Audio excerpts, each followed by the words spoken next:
It was a big day in Calgary today with the NHL team announcing their new general manager and other additions to their staff. Plus, we have some Flames trade rumors to take a look at today. Kyle Dubas has made a statement regarding his departure from the Leafs. We're going to discuss that and how it impacts the future of Austin Matthews in Toronto and whether or not it has a negative impact on him staying. Plus, we also have some talk around Vancouver. Patrick Roy making a return to the NHL, what teams he's linked to, as well as the Pittsburgh Penguins, GM search, and more. All that coming up next. So welcome back to another video here at Top Shelf Hockey. As I mentioned, we have a lot of news to cover today. I want to kick things off with the news from the Calgary Flames organization day. It was a big day in Calgary. Obviously, as we've been speculating over the last number of days, it was expected that Craig Conroy was going to be introduced as the team's new general manager, and that has now been finally made official. So Conroy was introduced as the new general manager. Other additions to their front office staff include Dave Nonis, becoming Senior Vice President of Hockey Operations. He had also been speculated to be in the mix. We just didn't know what his title was going to be. And there was also some title changes for existing Flame staff members, including Brad Pascal, who's been there for some time. He's now an assistant GM, which he was before, and also a VP of Hockey Operations. So that's an addition to his title. And also good news as well around Chris Snow. Of course, we know Chris Snow was a very inspirational guy battling ALS. He's been very much in the media for his battles and how brave he's been and how much he's fought through this awful disease. He's still working, which is great to see. Like I said, a very inspirational guy. Will continue to have his title as AGM, but it will also have the title of VP of Data and Analytics. So that's a bit of I'm assuming a bit of a bump in pay promotion for both these guys who have been with the organization a long time, just like Craig Conroy. Craig Conroy's been there a long time. He joined the Calgary Flames in their staff and the front office, basically within a very short time after he retired back in 2011. Craig Conroy is one of those guys that's done a lot of jobs within the front office too. Like, he's very well equipped to be a general manager. He's been an assistant general manager for the last 9 years, but before that, he's worked in many of the other Flames departments. He's done a lot. So he's obviously he's one of those bosses that can actually go to all his different staff members and they can have his respect. Not only did he play in the league a long time and very much looked upon as being a knowledgeable hockey guy just from being around the game so much, but he's done most of the different front office jobs too. So he's a very, very well equipped. He had a phenomenal press conference today. I really believe the Flames got this right. Don Maloney made it known that even though Conroy was in the organization and was a contender, and if not a front runner from the get-go, that they actually talked to and interviewed over 35 candidates. After starting with 35, they then whittled it down to a second group of 8, and then from there they brought it down to another group of 4, ending with Craig Conroy getting the job, which I think is the right move here. Conroy had a lot of great things to say as well. He's lived in Calgary a long time. He's made it home a long time. He understands the market. He's played there as a player. He's worked for the owner. This is a home run hire by the Calgary Flames. I have tons of confidence in his abilities. That's why I thought he was going to be the front runner from the get-go. And if he wouldn't have gotten the job, I really think he likely would have left and looked for an opportunity elsewhere at some of the other GM openings around the NHL for sure. But I think this is where he would prefer to kind of grow into that role and have a chance to win. It's expected as well. I know Eric Francis was reporting that Craig Conroy is definitely going to be adamant to name a new captain for the upcoming season. Of course, they did not have anybody in that role this past year. So that's going to be something they're likely going to do. He made it well known as well that he certainly needs more youth in the lineup, which is going to be, I think, something great that a lot of Flames fans are going to love to hear. We know that was a bit of a struggle with Daryl Sutter behind the bench last year. Brad Treliving, I think, was very much in, pro young player too. But as much as he tried to call them up and get them, they obviously butted heads, against getting them into the lineup. Obviously, Conroy was asked about, the next head coach of the team, which they're obviously going to start working on here immediately, and putting together a list of candidates that they want to speak to. One thing he did say, which kind of cements the fact that we are where we thought was the issues from the previous regime, was he said that they need to work together and they can't be at odds. So we know that was definitely a big part of the problem in Calgary over the last year and a half between Daryl Sutter and Brad Treliving. Certainly, look at all the instances of Sutter making a lot of comments about different players that certainly I think were just him being defiant, going against the GM, and because they were trying to force something on him that he didn't really want to do. Just at the end of the day, that was certainly a big role. Conroy also made it known that the situations they were faced with last offseason, like Johnny Gaudreau leaving on the 11th hour in free agency, was something he's not going to want to see ever happen again. Made known that the 7 players they have as pending unrestricted free agents, that they're going to be a top priority. That he said you just can't go into the season with that many players on expiring contracts. Now, it doesn't mean that they're all going to be signed or they're all going to be traded or a combination thereof. You may have 1 or 2 go into the season on an expiring deal. Having 1 or 2 players, especially if they're not, necessarily your absolute top star players, isn't such a big thing. But you can't have that many. It's way too risky that you're going to lose all those players for nothing. But he said the fact that they lost Johnny Gaudreau, one of the Flames' all-time great players, then nothing coming back in return was obviously, a huge loss for the franchise. Certainly didn't say anything to lead us to think that he faulted Brad Treliving for that at all, but at the same time made it known that it's not something they can have happen again. And of all the pending UFAs that are on this team, he certainly made it known that Elias Lindholm seems to be the top of the list when it comes to priorities. Obviously, we know Lindholm kind of ended the season, you could say, lukewarm or not sounding very enthusiastic about returning. Of course, lots of changes now happened. So, Sutter's gone. We're going to see some change in the roster. We have a new GM, the new vision. They're going to have a new coach. So that certainly likely increases the chance he'd be open to staying. Obviously, contract negotiations will certainly dictate, whether or not that happens. But Lindholm is somebody who's, a former 40-goal scoring top-line center. He's very responsible two-way player as well. So certainly a player that the Flames have a very much interest in keeping, but I think you're going to have to watch Lindholm. If negotiations don't go well, they won't go into the season with him on a roster. I think that they'll have some preliminary talks, and if things are looking good, they'll proceed with trying to get an extension done. He's probably looking at the Bo Horvat extension that we saw, and it's probably going to be something around those numbers that he's going to be looking for. Maybe even a little bit more than Bo, to be honest, because I think he's had a little bit more consistency. So we'll see. But he's certainly a player that's going to be a top priority for Conroy. If he's not signed, a trade is more likely. Tyler Toffoli, Michael Backlund, Noah Hannafin, Chris Tanev, all players as well fall into the same category. Now, Conroy also made remarks saying that they're definitely going to be changing up the core. So when you look at this list of players that are on expiring deals, some of these guys are definitely considered core players. I mean, I wouldn't suspect guys like Huberdeau or Weir to go anywhere. They just ate mega long-term 8-year deals. Trading them would be near impossible and not really something they plan to do anyhow. But obviously players like, Toffoli, Backlund, Hannafin are definitely, players that you could see be traded. I think a guy like Toffoli, to me, is a prime trade target. With his contract, it's very valuable. And being a pending UFA again, I know he's bounced around a little bit, a few times, really, ever since he's left L.A. Went to Vancouver, and then Montreal, then over to Calgary. But, he's valuable for what he brings. He's got good leadership skills, been around the league a long time. He's still very productive. And for what he's making, really, I can see that being a very attractive contract. So to me, and the other thing, too, is he's a little bit older than the rest. Backlund's another one. Michael Backlund's been a long time, career-long Flame. I think if Backlund re-ups, I think he probably is your next captain. I think that's something that, from what the other NHL reporters on the Flames have indicated before, it sounds like that's something he'd really be interested in, something very important to him. But at the same time, just like Elias Lindholm at the end of the season, it sounded like he wanted nothing to do with staying in Calgary. But of course, now a lot have changed. And I wonder if that's something that will kind of change his mind and extending it. If he's a bit older, I would imagine his contract extension wouldn't be as long. But certainly probably something comparable to what he's earning now. It'd be interesting to see if he would be that next captain or how things work out. But I do expect changes to the Flames. I mean, Craig Conroy was not pulling any punches today. Very honest, great press conference, great comments. Obviously has a good vision for this team.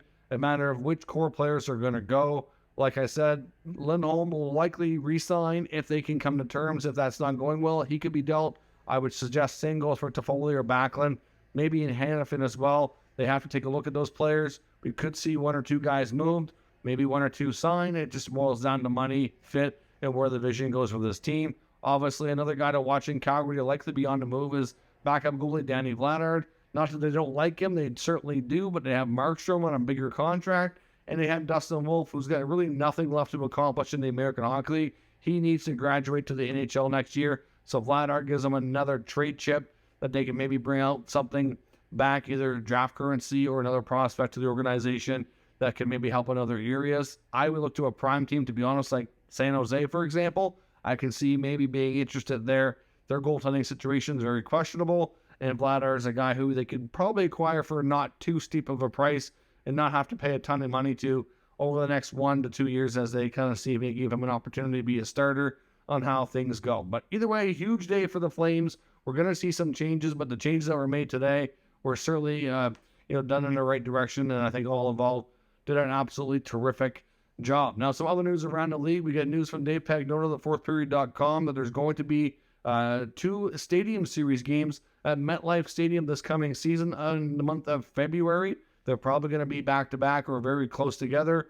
We're going to have one game will be the Philadelphia Flyers against the New Jersey Devils. Of course, those teams are geographically extremely close, so obviously a bit of a rivalry there. And we're going to have a battle in New York with the Rangers and the Islanders at the other one. So all 4 of those teams will get a bit of an outdoor taste of a Stadium Series game this coming year in February. News on around Vancouver. Of course, they had picked up young prospect Vitaly Kravtsov, the former first-round pick, who you could fair say was certainly a surprise pick by the New York Rangers a few years back here. Obviously, he's come over from Russia multiple times and has not been able to crack a spot on their roster. Ended up getting traded late last season to the Vancouver Canucks. Got to finish out the year in Vancouver. Is a restricted free agent.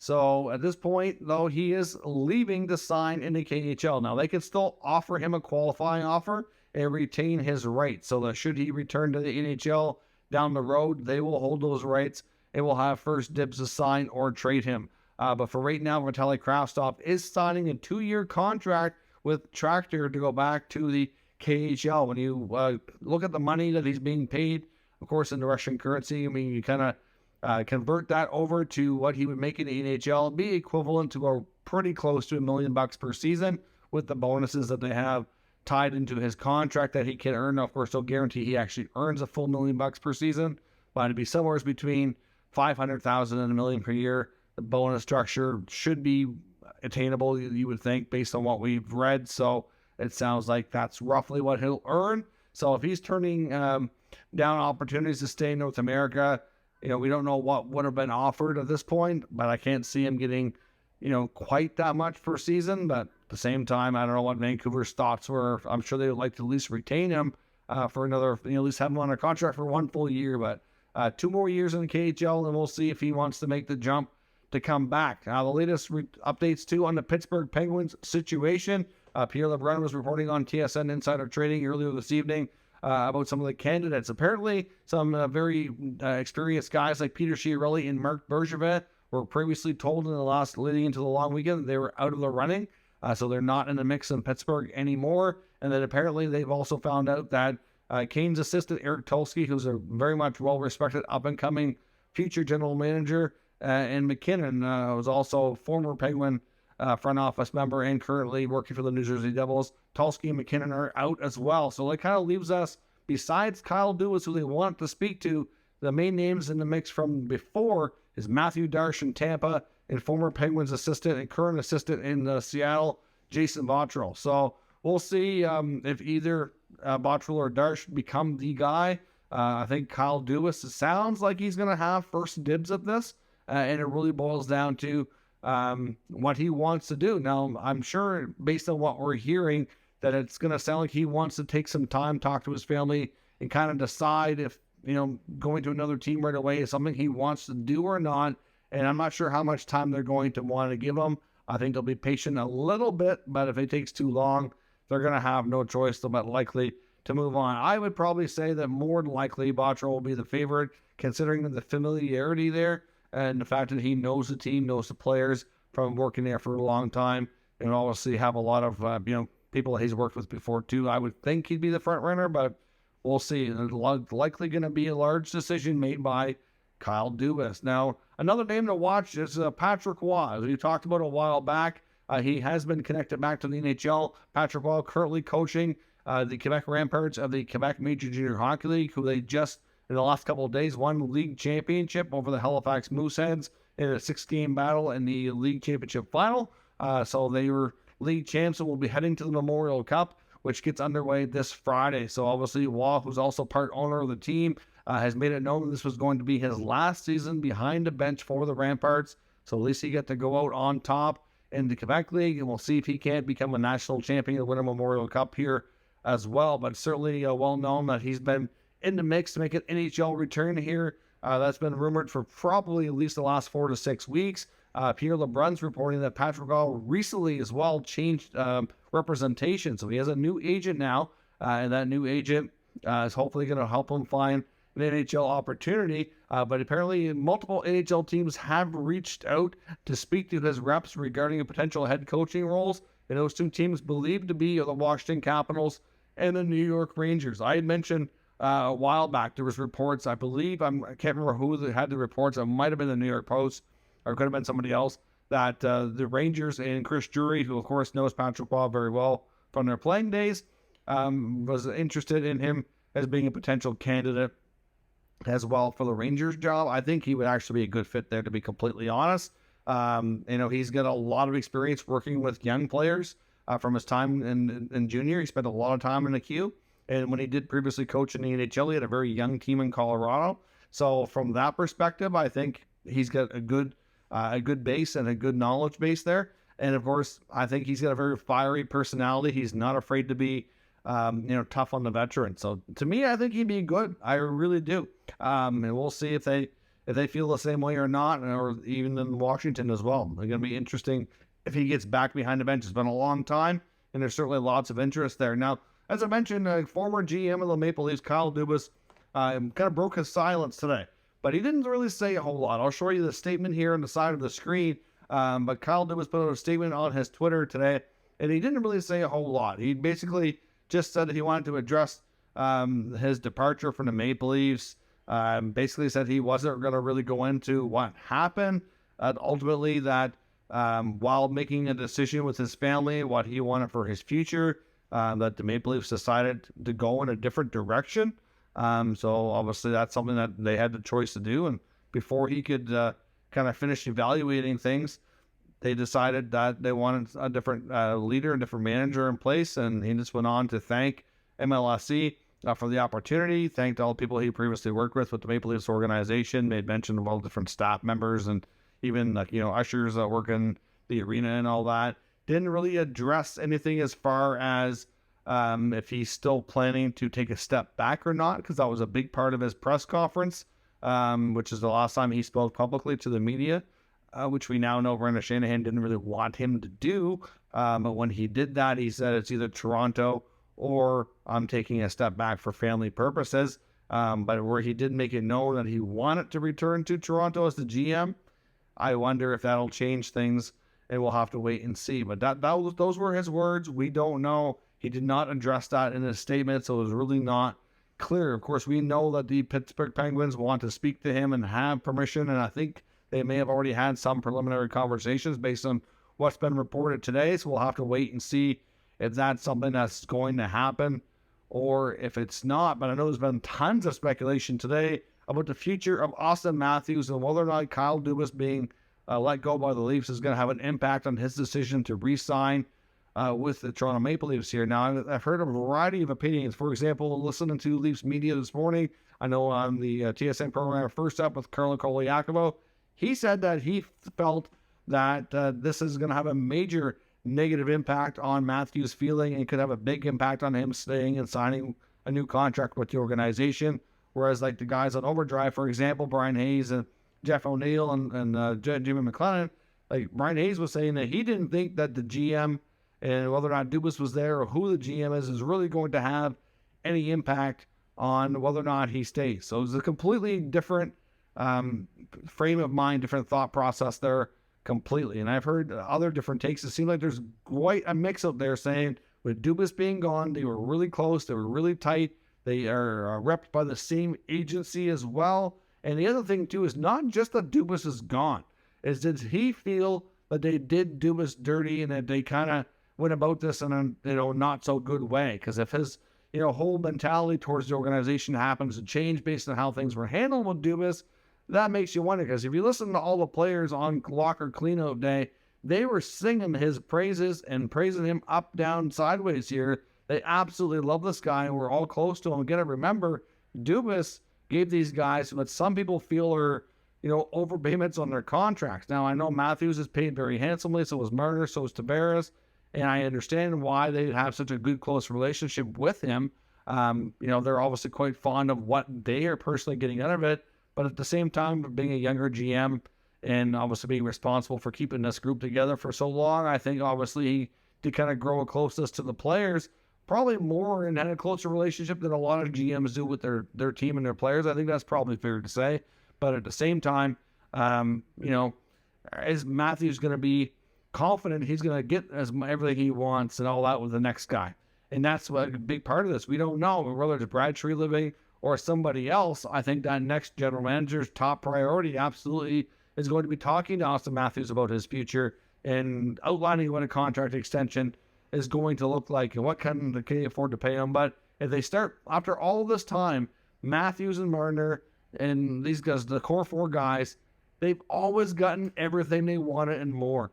If a new GM comes in and they start playing hardball with them, now Marner's a year away from negotiation, so we won't know about that if he's still with the team, be a year out. But like when it comes to like Nylander and Matthews, so we're going to start hearing stuff probably, within the next month, depending on when that new GM is named, on some preliminary negotiations and how things look. Now, we also know that Brendan Shanahan obviously plays a huge role in negotiations here and making decisions.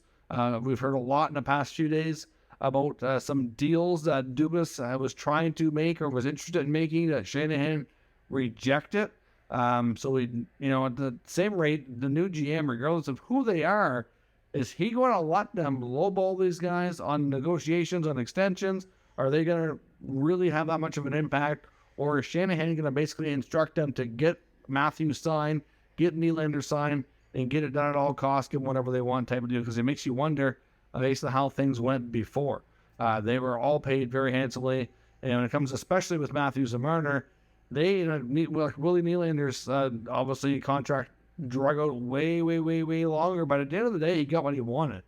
And that kind of set the tone for the other negotiations. They've always gotten what they wanted, which is tough. None of them have had to sacrifice anything, and which is why some of them get a reputation of being more about the money than anything else. So we'll have to see where this goes, but I certainly would like to know your thoughts on the impact of the future of Austin Matthews. Will Kyle Dubas, not being the general manager with the Leafs, have any kind of serious positive or negative impact on him, or will it really make a difference at all? There seems to be two different tales out there, train of thought on how to look at this, but I know some that are convinced now that Matthews very well may not be staying, all because of how things were handled with Dubas. Do you concur with that thought process, or do you think that's completely, way off base and that he's likely going to sign as long as they offer him an appropriate deal that he likes? Let me know your thoughts on that and more down in the comments. We'll talk about it further. If you're new to the channel, make sure you subscribe and stick around. We'll keep you up to date with the latest news, rumors, and analysis of all 32 NHL teams.